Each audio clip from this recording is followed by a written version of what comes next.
higher than the rate at which we would persist the data, we needed a queue mechanism in between. And event hubs gave us that queuing mechanism by which it could queue up the data that's coming in that we were ingesting, and as the system was writing into the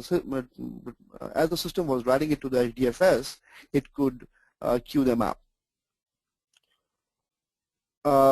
I want to give you a brief update about Storm, which is an open source product. It's got a spout and a bolt. I'm assuming that you know a little bit about Storm at least. I'm not going to get into the details of Storm, but the processing part of it was mainly done in the Stream Computing Platform, which is Microsoft's version of Apache Storm. Primarily, Storm consists of three things: a topology, a spout, and a bolt.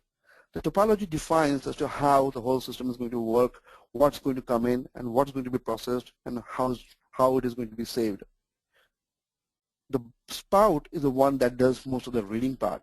So primarily when the data was coming in from the event hub, it could get into a spout, which would be reading it off, and then handing it over to a bolt, which would process it. So the processing here would be, first of all, understanding the aboutness of a tweet or any data that's coming in.